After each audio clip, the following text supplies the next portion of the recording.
भगवान श्री कृष्ण कैसे होंगे? गहरे नीले आसमान जैसी विराटता, दिव्यता, युद्धों के मैदान में भी नृत्य करने की, बांसुरी बजाने की सामर्थ्य, सब कुछ लुट जाने के बाद भी चेहरे की मुस्कान, बहुत प्रेम के विस्तार के बाद भी मुक्त हो जाने की सामर्थ्य। गए जब शाम गोकुल से, नहीं फिर लौट कर आए, रही गोपियां खड़ी रोती, किनारा हो तो ऐसा हो। सारे जगत में सारे कार्यों को करते विनीर मुक्त रहना आपके इस सुंदर से कलेवर ने ही बता दिया कि भीतर कितना अगाध प्रेम की, प्रेरणा की जलराशि भरी है। यहाँ हमारे आदरणीय विष्णु शंकर जैन बैठे हैं। आप तेजस्वी माँ भारती के पुत्र हो, विष्णु ही नहीं शंकर भी हो, क्योंकि जैन हो, इसलिए महावीर भगवान की वीरता भी आपके पास है। बहुत लोग कहते हैं हम बटे बटे लोग हैं, जैनी अलग है, बौद्ध अलग है, सिख अलग है, सनातनी अलग है, लेकिन विष्णु शंकर जैन श्री राम जन्मभूमि के, श्री कृष्ण जन्मभूमि के लिए, बाबा काशी विश्वनाथ के लिए जब कोर्ट में खड़े होकर गवाही नहीं देते, गवाहियों को खड़ा कर देते हैं, तथ्यों को साकार कर देते हैं, तो माँ भारती मुस्कुरा के कहती है कि मेरी कोख बंजर नहीं है, मैं समय पर सपूतों को जन्म देती हूँ, और वो चुनौतियों को स्वीकार करते हैं और समस्याएं नहीं समाधान बनकर प्रकट होते हैं। मैं आपके प्रयत्नों को भी बहुत प्रणाम करती हूँ। और हमारे आदरणीय जो हमारे मंच संचालक महोदय अमित राय जी, आपकी भी पुरातत्व विशेषज्ञ हैं आप, बहुत सुंदर जैन परंपरा के संवाहक हैं आप। बहुत सारे यहाँ सामने मेरे एक एक व्यक्ति नहीं बैठा, दीपक कुमार जी के प्रेम में बंधे हुए एक एक व्यक्ति के रूप में एक एक संस्था यहाँ विराजमान है। मैं आप सभी बंधुओं को बहुत आदर पूर्वक आपकी उपस्थिति को वंदन करती हूँ। निश्चित रूप से हम सब भारतीयों के पास अमृत है।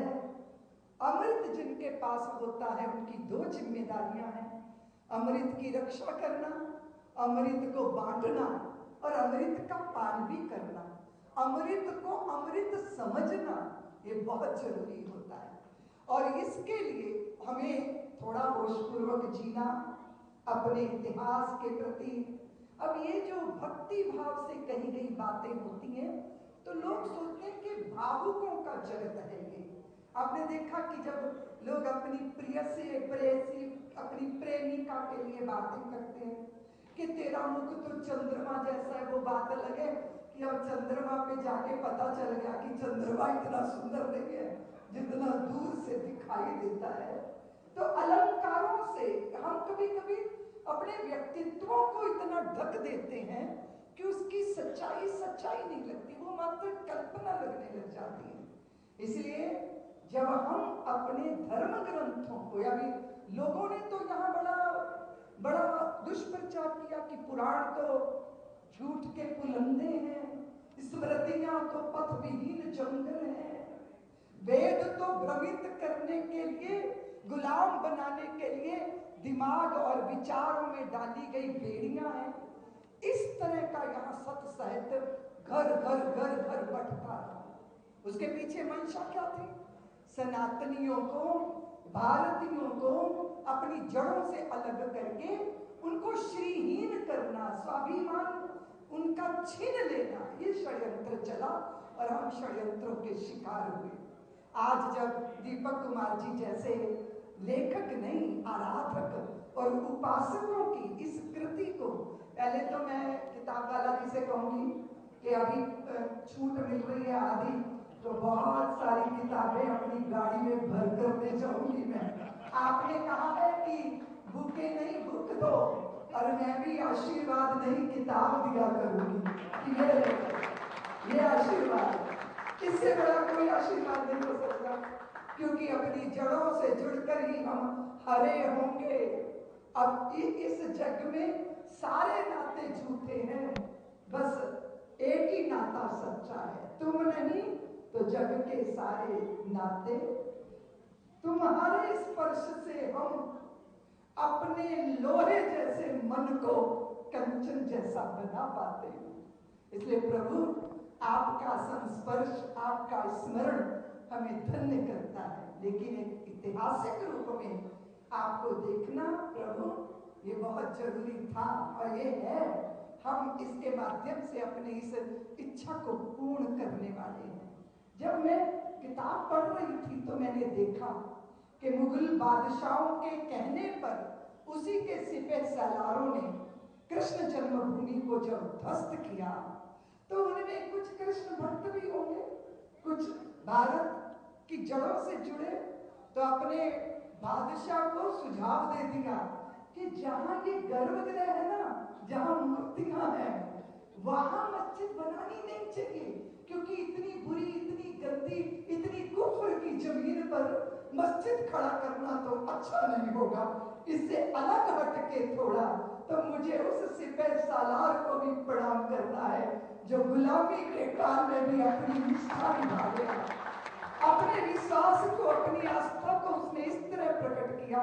और आज हम वो जो कटरा केशव राय बोला जाता है, वहां जाके कंस के कारागार में वो सिंहासन जब खुदाई की गई, यही दीपक कुमार जी ने बताया कि वो जब खुदाई की गई तो इतने हजार पुराना सिंहासन उसी तरह सुरक्षित मिला। ये चमत्कार नहीं तो और क्या है? इसका अर्थ क्या है? अर्थ क्या है इसका? लोग कहते हैं कि सत्य परेशान हो सकता है पर पराजित नहीं हो सकता। लगातार लगातार राम जन्मभूमि के आंदोलन में भी हमने देखा हमें किसने विजय श्री दिलाई।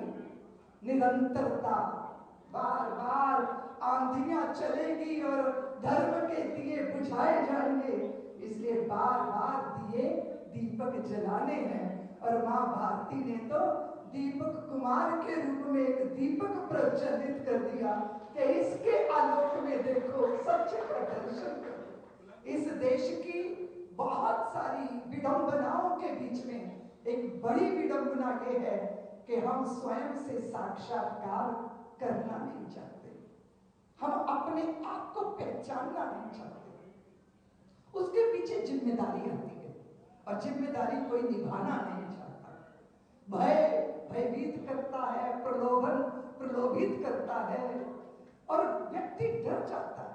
पर यह तो बदलाओ, भगवान के, कृष्ण के आराधकों, यह तो बदलाओ, कौन यहां है जिसे जीवन से प्यार नहीं है? कोई है ऐसा? जिज्ञासा हमारे भीतर होती है, हम जीना चाहते हैं, लेकिन क्या कोई शरीर की मृत्यु से बच पाया? भगवान ने कहा कि मृत्यु मृत्यु नहीं है, वो एक उत्सव है, त्योहार है। आपने देखा प्रतिमा का स्थापन हुआ, फिर प्रतिमा का विसर्जन होता है जब अनुष्ठान पूरा हो जाता है, और अगर बीच में प्रतिमा खंडित हो गई तो हम उसे अच्छा नहीं मानते। शरीर की सामर्थ्य, सार्थकता और सफलता अनुष्ठान पूरा हो जाए। आज दीपक कुमार कह रहे थे कि मैं तृप्त हूं। क्यों? क्योंकि आज उनका अनुष्ठान पूर्ण हो गया है, इसलिए वो तृप्त। प्रत्येक व्यक्ति की अपने जीवन का एक लक्ष्य होता है। हमने 22 जनवरी को अनुभव किया। मैं 15-20 दिन पहले, पाले जी, पागलों जैसी स्थिति थी मेरी, कभी हंसती थी, कभी रोने लग जाती थी, कभी नृत्य करती थी। मुझे समझ नहीं आ रहा था कि क्या हो रहा है मेरे साथ। 22 जनवरी को जब देश के प्रधानमंत्री भगवान का वो आभूषण लेकर मंदिर की तरफ अग्रसर हो रहे थे, मुझे लग रहा था कि वो अकेले नहीं जा रहे, उनके साथ सारे भारत की पवित्रता चल रही है, उनके साथ पूरे भारत के राम भक्तों के बलिदान की आभा चल रही है। वो पत्थरों का मंदिर नहीं, वो भारतीयों के बलिदान की बुनियाद पर खड़ा मंदिर है। चढ़ेंगे सोने के कलश, लेकिन वो चमचमाती हुई अर्पण समर्पण जिन्होंने तप किया, अपने जीवन का तर्पण कर दिया, उनके तप की वो गवाही देता है। इसलिए वो हमारे हृदयों को छूती है बात। 500 साल लगातार यात्रा इस तरह पूर्ण हुई। ऐसे कृष्ण जन्मभूमि पर भी भव्य मंदिर का निर्माण होगा। हम सब अपने लक्ष्यों के प्रति सन्नद्ध रहे, भगवान की तरह उन्मुक्त रहे। श्री कृष्ण पूर्ण पुरुष हैं, मुक्त पुरुष हैं, युद्धों में मुस्कुराते हैं, चुनौतियों को स्वीकार करते हैं, समाधान प्रस्तुत कर देते हैं। अब 3 मित्र हैं, ये अपनी बात पूरी करने जा रहे हैं। दाऊ भैया है, कृष्ण है और सात्यकी जी हैं। तीनों गए जंगल भ्रमण करने। रात्रि हो गई तो रुकना पड़ा। रात को वहीं रहना है, रात्रि को जंगल में ही सोना है। तो 2-2 घंटे जिम्मेदारी लगेगी। क्या लगेगी? 2-2 घंटे। 2 जने सोएंगे और 1 जना 2 घंटे पहरेदारी करेगा। अब दाऊ सो गए और कन्हैया भी सो गए। जिम्मेदारी सात्यकी जी की थी। वो 2 घंटे घूम घूम के पहरेदारी करने लगे। तो एक ब्रह्म राक्षस प्रकट हो गया। उसने जंगा पे मारी हाथ और कहा, क्यों सात्यकी जी, बड़े योद्धा बने हो, चलो 2-2 हाथ कर लो, मल्ल युद्ध। जैसे सात्यकी जी को ललकारा, तैसे ही उनको योद्धा थे तो बड़ा गुस्सा चढ़ गया। क्रोध क्रोध क्रोध इतना ज्यादा, जितना इनको गुस्सा है उतना ही ब्रह्म राक्षस बड़ा होता जाए। उठा के पटक के सात्यकी जी के शरीर के तार तार ढीले कर दिए। 2 घंटे बिताना मुश्किल हो गया। उसके बाद ये चिल्लाए, दाऊ उठो, अब आपकी बारी है। इतना थक चूर हो गए थे कि बता भी नहीं पाए कि 2 घंटे मेरे साथ क्या होता रहा। अब दाऊ जी की आई जिम्मेदारी। अब वो चौकीदारी करने लगे। थोड़ी देर में ब्रह्म राक्षस फिर प्रकट हुआ और आपको तो पता है उसने ललकारा तो दाऊ जी का गुस्सा तो नाक पे ही धरा रहता है। ऐसा क्रोध चढ़ा, एक इन्हें गुस्सा आ रहा है और वो ब्रह्म राक्षस बड़ा होता जा रहा है। इतना बड़ा कि 2 घंटे उसने दाऊ जी के होश भुला दिए। मुश्किल हो गया 2 घंटे बिताना। चिल्लाए बलराम जी, कन्हैया जागो, उठो, अब तुमको करनी है चौकीदारी। अब किसकी बारी है जी? किसकी बारी है? हमारे कान्हा की बारी है, कृष्ण की बारी है, यशोदा के कन्हू की बारी है, द्वारकाधीश की बारी है, वासुदेव वसुदेव की बारी है, श्याम सुंदर की बारी है, यशोदा के नीलमणि की बारी है, हमारे सावरे सलोने की बारी है, हमारे सावरिया सेठ की बारी। कितने कितने नामों से उनको पुकारा नहीं जाता। अब हुआ ये कि ब्रह्म राक्षस प्रकट हुआ और बोला, क्यों कन्हैया, बड़ा मक्खन दूध दही उड़ाया है, आओ 2-2 हाथ करो। जैसे ही जंगा पे हाथ मार के ललकारा तो कृष्ण मुस्कुराए। कैसे मुस्कुराए बताओ ना, कैसे? लाओ ना अपने मुख पे मुस्कान, इतनी बड़ी मुस्कान। बोले, अच्छा आप हमसे युद्ध करेंगे, लेकिन ये 2 लोग सो रहे, इनकी नींद डिस्टर्ब हो जाएगी, थोड़ा एकांत में चलते हैं। और ब्रह्म राक्षस के कंधे पे धरा हाथ और जैसे ही भगवान मुस्कुरा के बातें कर रहे हैं।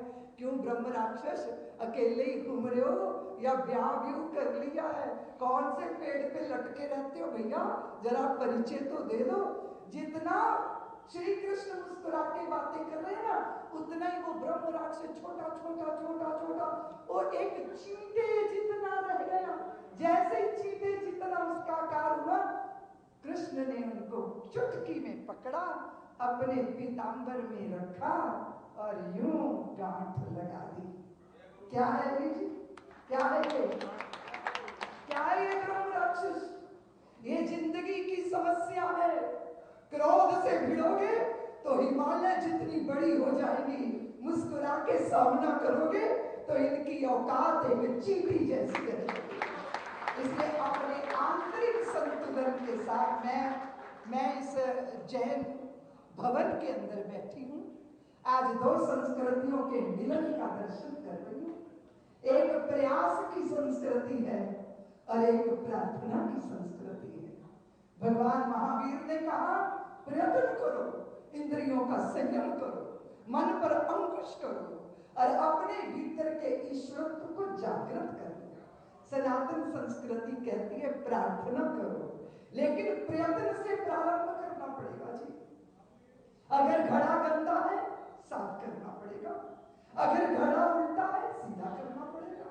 साकी की सुराही में शराब लबालब है, पैमाना तेरा नशेमन उल्टा पड़ा, बात बनेगी नहीं। प्रयत्नों से घड़ा सीधा होगा, प्रयत्नों से घड़ा साफ होगा, लेकिन प्रयत्नों से घड़ा भरेगा नहीं, वो प्रार्थना से पूर्ण होगा।